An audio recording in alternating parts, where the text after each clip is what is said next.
तपाईलाई मेरो युट्युब च्यानलमा स्वागत छ।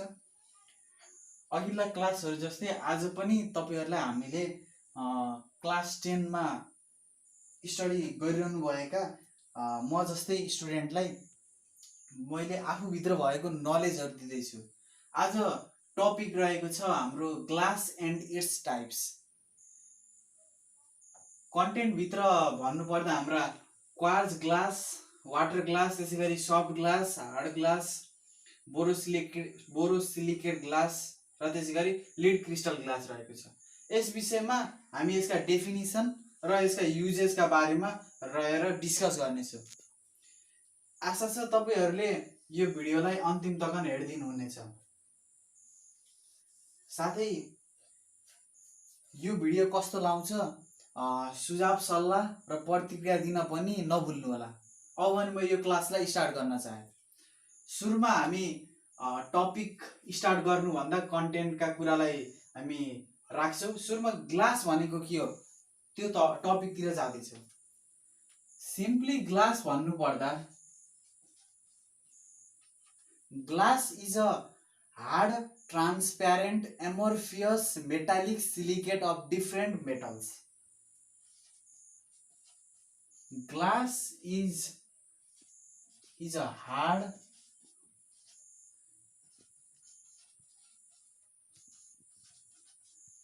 transparent, amorphous silicate of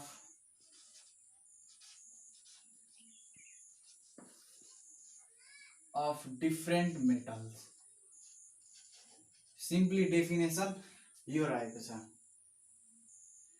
अब भने ग्लास बन्नको लागि र मटेरियल के चाहिन्छ थोरै मैले यहाँ थप्न चाहे। हामी यसलाई ग्लासलाई it is also called super cold liquid. यो तपाईहरुलाई किन भनिन्छ भन्ने क्वेशन पनि आयो होला दिमागमा। यसलाई किन भनिन्छ भन्दा म आफ्नै एन्सर म मुखले दिन चाहे। Glass through seems to be solid, the molecules of glass are found moving very slowly like that occurs in extremely cold liquid. तपाई चाहनुहुन्छ भने म यहाँ थोरै लेखिदिन चाहे। यसको एन्सर रहेको छ यहाँ। Glass through seems to be solid, the molecules of glass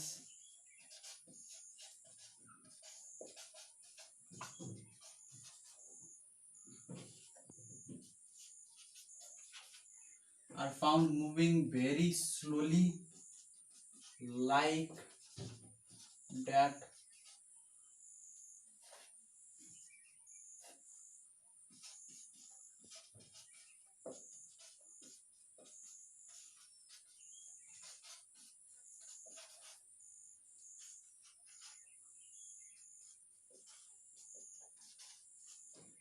यही कारणले गर्दा यसलाई सुपर कोल्ड लिक्विड भनिएको छ। Glass through seems to be solid, यो सोलिड जस्तो देखिन्छ तर molecules of glass are found moving very slowly like that occurs in extremely cold liquid. यो स्लोली हिँडे जस्तो पनि देखिन्छ। यसका मोलिक्युल्स भित्र हुन्छ, मोलिक्युल्स पार्टिकल्सहरु, त्यही कारणले यसलाई सुपर कोल्ड लिक्विड पनि भनिएको हो। अब भने हामी ग्लास बन्नको लागि र मटेरियल्स के चाहिन्छ त्यसतर्फ छौं।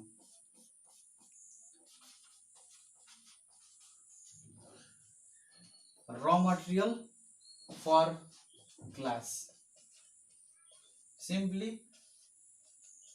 silica found in sand।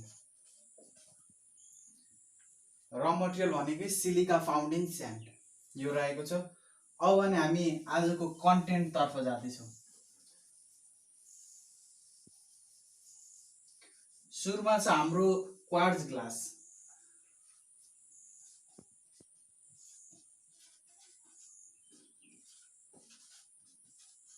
Quartz glass भनेको the glass which is obtained by heating pure silica at about 1600 degrees Celsius is quartz glass. The glass which is obtained by heating pure silica at about 1600 degrees Celsius is quartz glass. यो रहेको छ।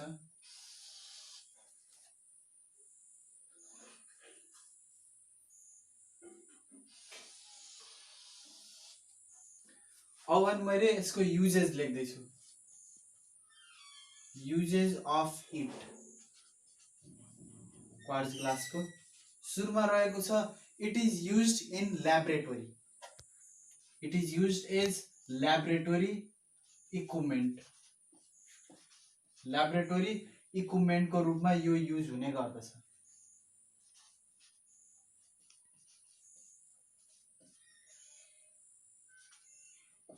त्यसैगरी अर्को रहेको छ जेम्सेस। यो रहेको छ। सिम्पली हामीले भन्नुपर्दा हामीलाई त्यति आवश्यक हुँदैन दुईटा भन्दा। हाम्रो इक्जामको कुरा गर्नु पर्दा ल्याबोरेटरी इक्विपमेन्ट जेम्सेस यो दुईटा हामीलाई म्याक्सिमम दुईटा सोध्ने हुँदा हामी दुईटा लाई प्रायोरिटी बढी दिन्छौँ। अब अनि मैले हाम्रो सेकेन्ड ग्लास तर्फ जाँदैछु। हाम्रो सेकेन्ड ग्लास रहेको छ वाटर ग्लास। वाटर ग्लास किन भयो त्यो विषयमा पनि म यहाँ थोरै डिस्कस गर्छु। एउटा कारण पनि रहेको छ यहाँ।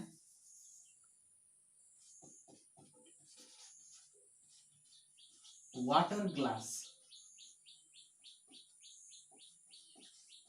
द होमोजिनियस मैले तपाईहरुलाई यहाँ सहज इजी र इफेक्टिभ एन्सर ल्याउँदैछु। आशा छ तपाईहरुले यो एन्सरहरु पनि आफूहरुले युज गर्नुहुनेछ भन्ने पूरा आशा राखेको छु। The homogeneous mixture of sodium silicate और potassium silicate is water glass. यो रहेको छ। अब हामी युजेज थोरै मैले यहाँ भनिदिन चाहे। यसलाई किन वाटर ग्लास भनिएको भन्दा यो it is soluble in water. यो पानीमा घुल्ने भएकाले यसलाई वाटर ग्लास भनिएको। So it is called water glass. अब भने मैले uses of it. Water glass का युजेसहरु फर्स्टमा रहेको छ हाम्रो it is used in silica garden. Used in silica garden. त्यसैगरी अर्को रहेको छ fire proof material. Fire proof मटेरियलमा पनि यसको ठूलो युज हुन्छ। यसैगरी हामीले वाटर ग्लास टपिक पनि यही कम्प्लिट गरेका छौं। अब हाम्रो अर्को कन्टेन्ट रहेको छ सफ्ट ग्लास। हामी सफ्ट ग्लासलाई सोडा ग्लास पनि भन्छौं अथवा अझ यसको अर्को नाम अर्डिनरी ग्लास पनि रहेको छ। अर्को टपिक छ हाम्रो सफ्ट ग्लास अथवा यसलाई सोडा ग्लास अथवा अर्को भनेको हाम्रो अर्डिनरी ग्लास। यो तीनटा नाम रहेको छ। तीनटाबाट हामीलाई जसरी पनि एउटा नाम दिन्छ, त्यसैले तिनटै नाम अलि आवश्यक पनि हुन्छ। अब यसको डेफिनेसन भन्नुपर्दा यो homogeneous mixture of sodium silicate और क्याल्सियम सिलिकेट नै सफ्ट ग्लास अथवा सोडा ग्लास अथवा अर्डिनरी ग्लास रहेको छ। The homogeneous mixture of sodium silicate, तपाईले राम्ररी सम्झिन सक्नुहुन्छ। हाम्रो वाटर ग्लासमा सोडियम र पोटासियम रहेको छ, यसमा हाम्रो सोडियम र क्याल्सियम रहेको छ। Calcium silicate is soft glass. यसको एउटा फिचर्स पनि म यहाँ लेखिदिन्छु। It melts at low temperature. यो तपाईहरुलाई सफ्ट ग्लास र हार्ड ग्लासको डिफरेन्सको रूपमा पनि आयो भने अथवा अरूमा आयो भने पनि अरू ग्लासको रूपमा पनि डिफरेन्स आएको कन्डिसनमा तपाईहरुले यसलाई पनि युज गर्न सक्नुहुन्छ। अब भने हामी युजेस तर्फ जाँदैछौँ। यसको युजेस अफ इट आर, यसको युजेस कहाँ हुन्छ भन्दा used in making bottles, बोतलहरु बनाउन यो युज हुन्छ। used in light bulbs, light बल्बमा पनि यो युज हुने गर्दछ।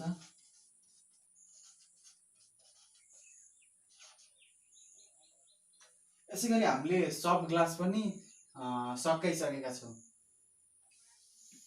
आशा छ तपाईहरुले यो भिडियो निरन्तर रूपमा हेरिरहनु भएको छ र रमाइलो पनि मान्नु भएको छ भन्ने हामीले पूरा आशा राखेका छौं। अब भने हाम्रो अर्को कन्टेन्ट छ हाम्रो हार्ड ग्लास टपिक भनौं यस सम्बन्धी।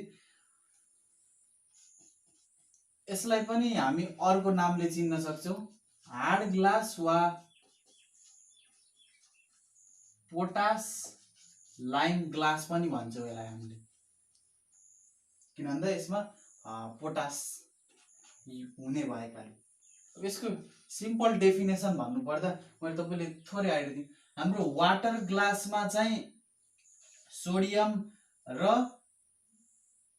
पोटासियम रहेको थियो, तपाईले याद गर्नुभयो होला। त्यसैगरी सफ्ट ग्लासमा सोडियम र क्याल्सियम रहेको छ। सोडियम र पोटासियम, सोडियम क्याल्सियम भनेपछि यो दुईटालाई हटाइदिनुस्, रह्यो सोडियम सोडियम हटाएपछि यो दुईटा रह्यो। यसैको होमोजिनियस मिक्सचरलाई हामी हार्ड ग्लास भन्छौं। यो तपाईहरुलाई थोरै बुझ्नको लागि सहज तरिकाले याद गर्नको लागि मैले थोरै ट्रिक जस्तो भनिदिएको। The homogeneous mixture of potassium silicate, potassium silicate और calcium silicate is hard glass. मैले भनेको थिएँ soft glass it melts at low temperature, यो चाहिँ it melts at high temperature, यो हाई टेम्परेचरमा मेल्ट्स हुने गर्दछ र यसको मेल्टिङ पोइन्ट र बोइलिङ पोइन्ट पनि हाई हुन्छ। अब भने हामी यसको युजेस तर्फ जाँदैछौँ।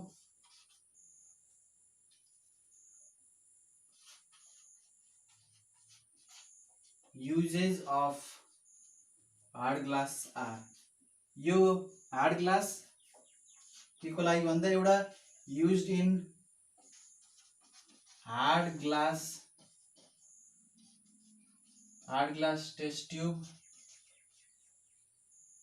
ट्यूब्स, त्यसैगरी युज्ड इन बिकर्स बनाउन यो युज हुने गर्दछ। त्यसैगरी युज्ड इन के को लागि भन्दा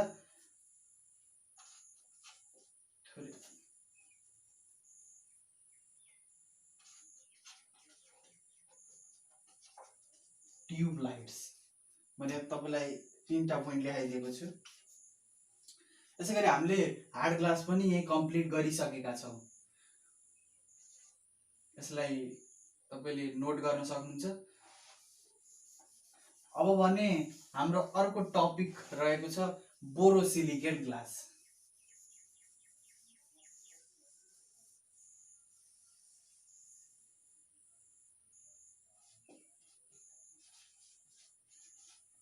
यसलाई पनि हामी अर्को नामले पनि चिन्न सक्छौं, बोरोसिलिकेट ग्लास अथवा पाइरेक्स ग्लास पनि भन्छौं। होमोजिनियस मिक्सचर, यसको होमोजिनियस मिक्सचर तपाईले सम्झिनको लागि सफ्ट ग्लास सम्झिनुस्। सफ्ट ग्लास, हाम्रो सफ्ट ग्लासमा के थियो? सोडियम र क्याल्सियम। द होमोजिनियस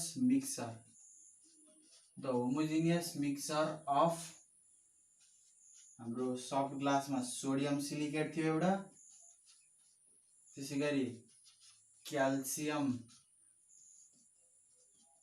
सिलिकेट र त्यसैगरी यो बोरोसिलिकेटमा बोरोन थपिदिनुस्। बोरोन सिलिकेट इज सम्झिने आइडिया निकै सजिलो हो, तपाईले यसलाई युज गर्न नि सक्नुहुन्छ। बोरोसिलिकेट ग्लास, यसलाई हामी पाइरेक्स ग्लास पनि भन्छौं। अब भने यसका युजेसहरु हामी यहाँ लेख्दैछौं। युजेस अफ इट आर, यसको युजेसहरु फर्स्टमा यसको युज रहेको छ used in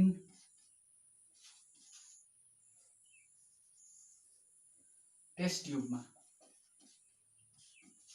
टेस्ट ट्युब्स को रूपमा यो युज हुने गर्दछ। त्यसैगरी अर्को रहेको छ used in किचन वेयर्स, किचनमा पनि यसको बढी मात्रामा युज हुने गर्दछ। स्पेशली हाम्रो पोट बनाउनको लागि त्यस्तै हाम्रो युज हुने गर्दछ। अब हाम्रो टपिकको last portion lead crystal glass रहेको छ।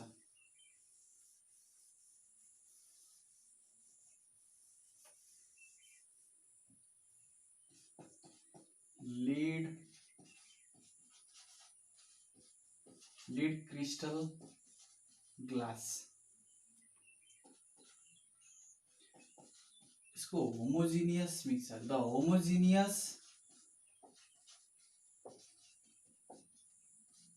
होमोजिनियस मिक्सचर अफ यो चाहिँ पोटासियमको रहेको छ। हार्ड ग्लासलाई थोरै सम्झिनु पर्ने छ। हार्ड ग्लासमा हाम्रो सोडियम र पोटासियम रहेको थियो। पोटासियम र क्याल्सियम, पोटासियम यहाँ बसेको, पोटासियम सिलिकेट और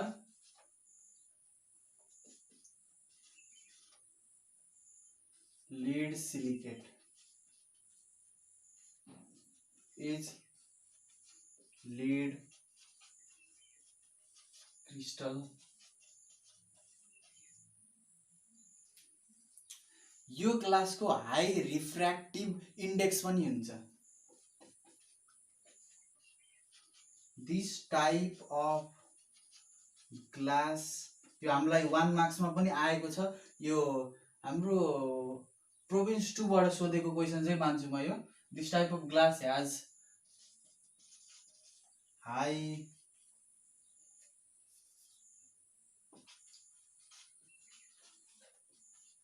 रिफ्र्याक्टिभ इन्डेक्स हुन्छ।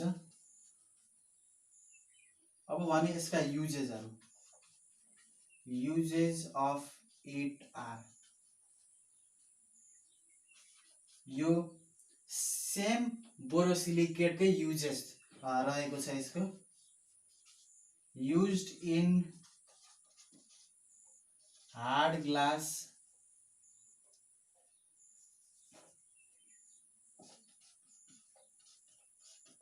Glass test tubes,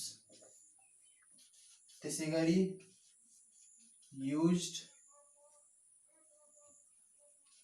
in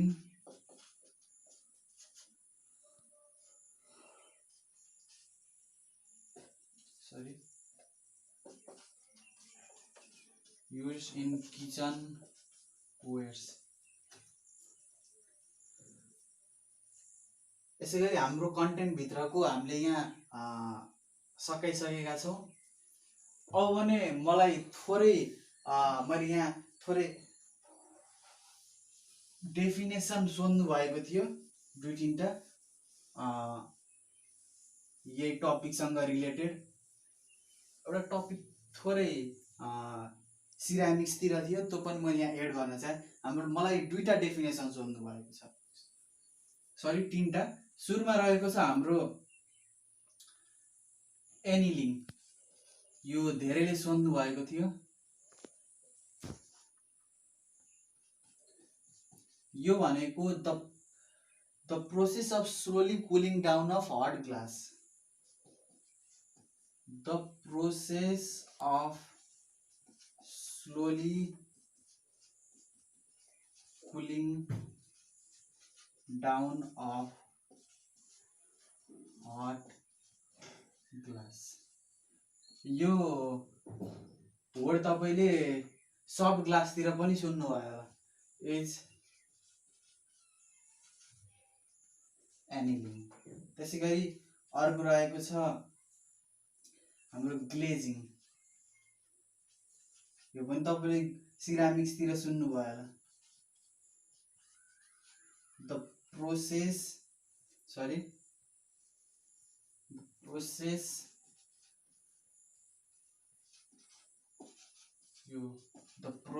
of making ceramics non-porous, shiny, smooth, attractive and waterproof by coating with tin oxide or lead oxide is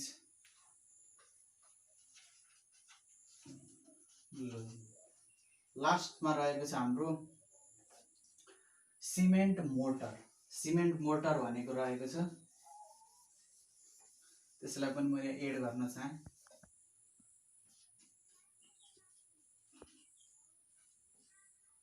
cement mortar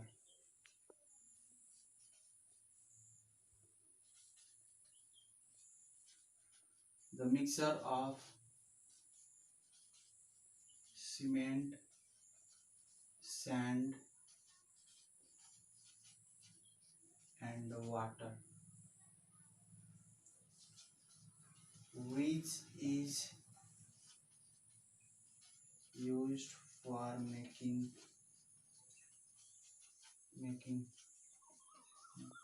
building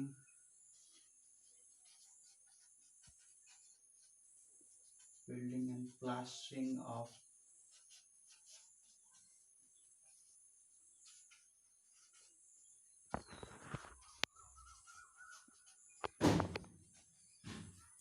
यसै गरी हाम्रो यो definition पनि यही कम्प्लिट भएको छ। अवश्य पनि तपाईले यो भिडियो रुचाइदिनु भएको छ, अन्तिम तकन हेरेर साथ पनि दिनु भएको छ भन्ने पुरा आशा राखेको छु। साथै यो क्लास तपाईलाई कस्तो लाग्यो कमेन्ट बक्समा पनि भन्न सक्नुहुन्छ। साथै केही हामी बाटो कमी कमजोरी भएका कुराहरूलाई पनि तपाईले कमेन्ट बक्समा गएर लेख्न पनि सक्नुहुन्छ। साथै हामी अब आउने क्लासमा हामी जोडेक्सको बारेमा कुरा गर्छु। जोडेक्स, त्यसको इम्पोर्टेन्स र सुपरस्टिशियन्स बिलिफ्स रिगार्डिङ जोडेक्स। अन्धविश्वासहरू, राशिहरूमा पनि अन्धविश्वासहरू रहेको छ, मान्छेहरू भ्रम फैलाउने जस्तो। त्यस विषयमा रहेर पनि हामी कुरा गर्छौँ। यसै गरी आजको हाम्रो क्लास र एन्ड इट्स टाइप्स यहीँ कम्प्लिट भएको छ। यति भन्दै म बिदा हुन्छु। हस्त, धन्यवाद।